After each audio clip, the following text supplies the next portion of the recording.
Muito bom dia, irmãos, irmãs, a vós todos que têm buscado conhecer a palavra de Deus, assim como aqueles irmãos de Bereia, que ficou registrado no livro dos Atos dos Apóstolos, escrito por Lucas, que aqueles irmãos de Bereia foram gentis com Paulo e Silas, quando os de Tessalônica não foram. Aí a gente pode tirar uma lição nisso. Sempre a Bíblia traz uma lição. Cada dia, às vezes o mesmo versículo, você lê ele de novo, ele é novo, é diferente.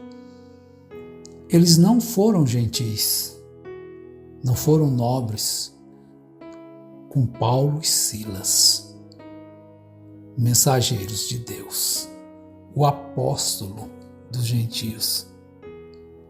Mas os de Bereia foram mais nobres, os judeus, que estavam ali foram mais nobres, porque a palavra diz que eles de bom grado receberam a palavra, fazendo o que nós estamos fazendo, o que vocês estão fazendo, examinando cada dia nas Escrituras se estas coisas eram assim. Então é necessário que se faça isto, examinando, porque até o próprio Jesus mandou eles examinarem as Escrituras, porque eles diziam que nas Escrituras estava a vida. Então Jesus, vocês dizem que há, e na verdade há a vida está nela. Então examinem elas, porque elas é que testificam de mim. Mas eles ficaram envolvidos em conversas de sacerdotes, de fariseus, de saduceus, de herodianos, e não examinavam a sua Bíblia. Assim também são as pessoas hoje, eles não examinam a Bíblia. Não, o fulano falou, o Beltrano falou, o profeta falou, o outro profeta falou.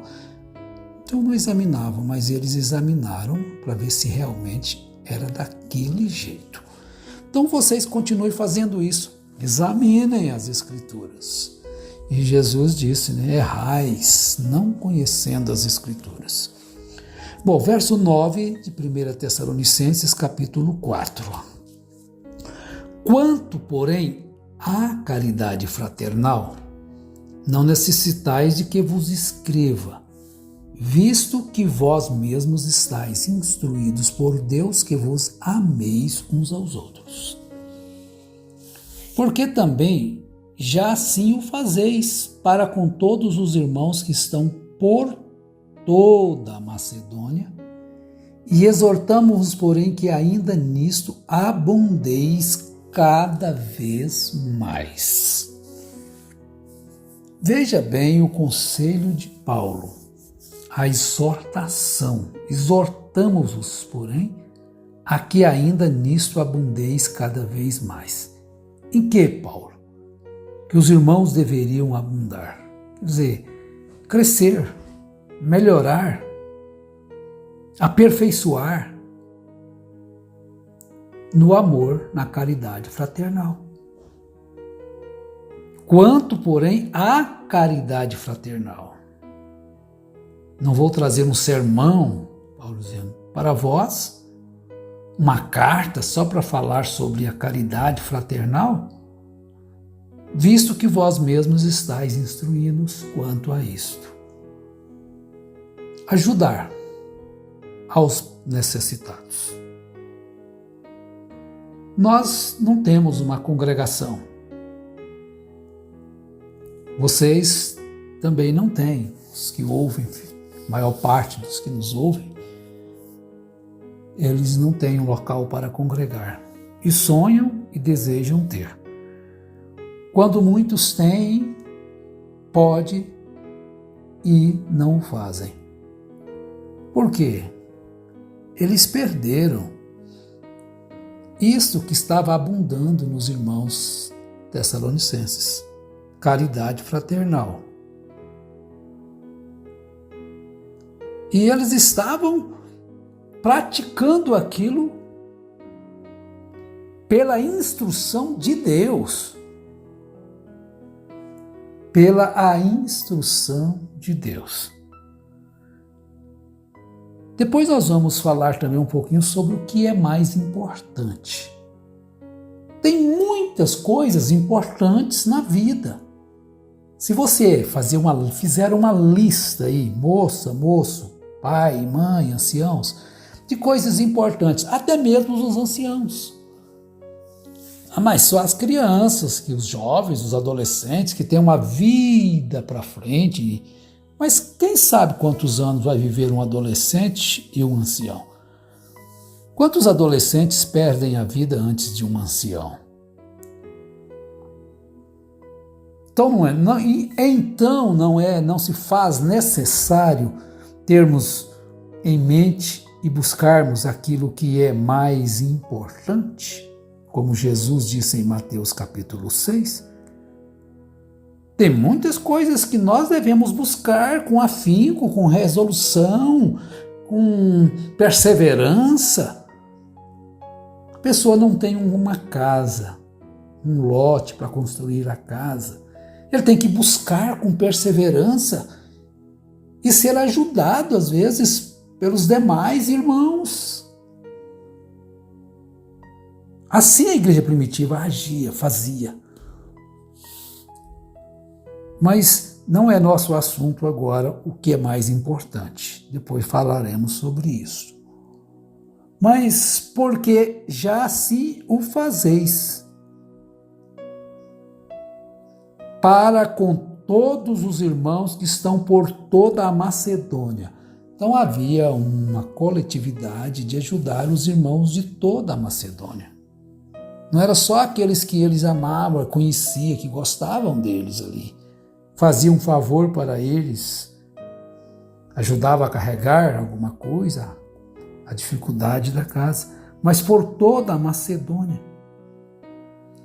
A exortação veio ainda, a que ainda nisto abundeis cada vez mais. Então, às vezes as pessoas abundam na preguiça, fica abundante a preguiça na vida da pessoa.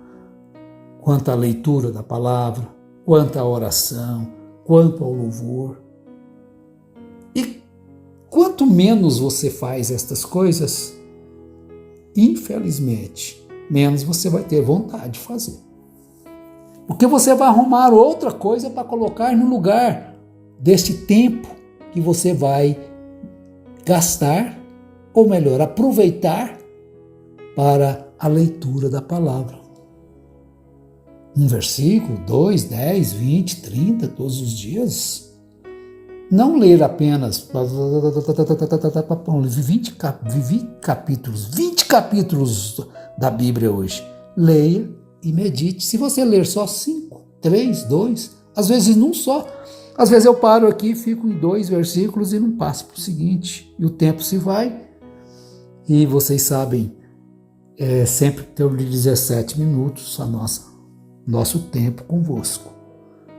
Porque se passar dos 17 minutos, alguns segundos ainda sim, mas pelo YouTube vai mais tempo, mas se formos mandar pelo WhatsApp, 17 minutos e 13, 14 segundos.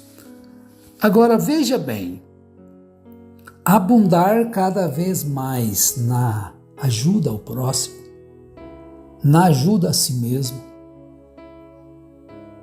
na saúde física, mental. Porque se você negligenciar a sua saúde física, tem um ditado que diz: gasta a vida toda para ganhar dinheiro, gasta a saúde para ganhar dinheiro, depois gasta o dinheiro todo para ganhar a saúde. E a saúde não se ganha assim. Tem certas enfermidades que a pessoa adquire e vai levar para o túmulo. Aquele corpo vai descer enfermo. Às vezes por negligência. Quando a gente falava com as crianças, a gente sempre dizia, repito às vezes aqui também, O que Deus te dá 2 vezes? Se você não cuidar, a terceira você vai ter que pagar. Pensa aí um pouquinho, né? Você vai ter que pagar e às vezes não vai ser igual. Pode ser que algum trabalho bem feito fique bom também, equivalente. Mas você vai ter que gastar para poder ter aquilo tão necessário, tão importante e que às vezes é negligenciado. Bom, quem já pensou, pensou. Então eu vou dizer o que é. São os moedores que estão na boca, que Salomão falou para ele. Lembra de teu Criador nos dias da tua mocidade, antes que os moedores sejam poucos, né? A negligência leva a perder, mas se você cuidar hoje, você fica a velhice com seus dentes. Chega a velhice com seus dentes naturais que Deus te deu. Primeira cai, a segunda permanente.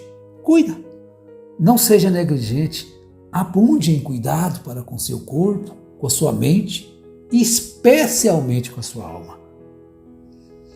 E procureis viver quietos e tratar dos vossos próprios negócios e trabalhar com vossas próprias mãos, como já vos temos mandado. Paulo chegou a dizer, né, aos Tessalonicenses mesmo, que aquele que não quiser trabalhar, que também não coma. Pesada essa palavra, né?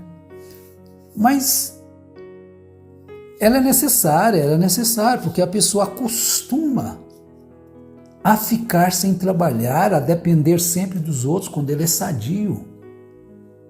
A Bíblia, ela adverte em todos os sentidos da vida, meus irmãos. Por isso, se nós obedecermos à Bíblia, nós só poderemos ter sucesso. Tem muitos livros de autoajuda, muitos livros são bons, mas todas as coisas que eles falam que são bons, que são boas, tem que estar na Bíblia. Ela tirar de lá, porque ela vai encaixar. Agora, Paulo também trabalhava. Ele disse isso na carta aos Tessalonicenses, na segunda carta, capítulo 3. Não vamos ler, vocês podem ler, capítulo 3. Mas nós estamos ainda no capítulo 4, né? Terminando agora o capítulo 4. E procureis viver quietos e trabalhar nos vossos próprios negócios e trabalhar com vossas próprias mãos, como já vos temos mandado. É necessário que nós amemos o trabalho. Jó, no capítulo 5, ele diz que como a faísca foi feita para o fogo, o homem foi feito para o trabalho. Jesus disse, quando eles censuraram a ele pelo fato de trabalhar no sábado, meu pai trabalha até agora e eu também trabalho. Por que seus discípulos exerciam atividades no sábado? E aquilo levava os judeus a não compreender que ele era um homem de Deus, porque ele não tinha essa guarda do sábado. Esse homem não é de Deus, pois ele não guarda o sábado, disseram os judeus. Meu pai trabalha até agora. Eu também trabalho. Então é necessário que nós usemos as nossas mãos para o bem. E o verso 12, Paulo diz assim: para que andeis honestamente para com os que estão de fora, e não necessiteis de coisa alguma. Mas quando a pessoa acostuma a viver na dependência dos outros, tem palavras que eles falam que são pesadas, eu não vou usar aqui, mas eles falam, porque eles passam a ficarem impossibilitados quase na sua mente de procurar uma atividade. Tem gente que só quer trabalhar, começar numa empresa sendo gerente ou sendo já bem assalariado. Mas às vezes é necessário que se produza para chegar ao topo. E isto Paulo está ensinando. ser perseverante numa empresa, ser resiliente nas dificuldades, nas afrontas, que quando você começar a melhorar em qualquer empresa, você vai ter alguma coisa para tentar te puxar. Compreende? Mas a resiliência leva você a permanecer no seu posto do dever e lutar por aquilo que você almeja sem ter que ficar pisando nas pessoas, nos outros, destruindo, mas ser perseverante, ser resiliente quando alguém está te puxando para trás. Mantenha-se a cadência, a seu dever. Faz parte da vida cristã. Para que andeis honestamente para o que estão de fora e não necessiteis de coisa alguma. E assim, meus irmãos, Deus estará nos fortalecendo cada dia, se nós observarmos as Escrituras. Nenhum de vós padeça como isto, aquilo, malfeitor, maldizente, desonestidade, que nenhum de vós. Mas se padecer por causa do nome de Cristo, porque é honesto, porque é puro, porque é pura, porque guarda a sua pureza sexual, se é zombado, criticado, não entristeça. Celebre, se alegre, celebre, regozije e dê glória a Deus, pois você é vitoriosa, você é vitorioso. Celebre a sua honestidade e se tiver que ficar sempre abaixo daquilo que você gostaria de ser, mas porque é a honestidade que segura você ali e não a preguiça, dê glória a Deus. Deus vos abençoe em nome do Senhor Jesus Cristo. Amém.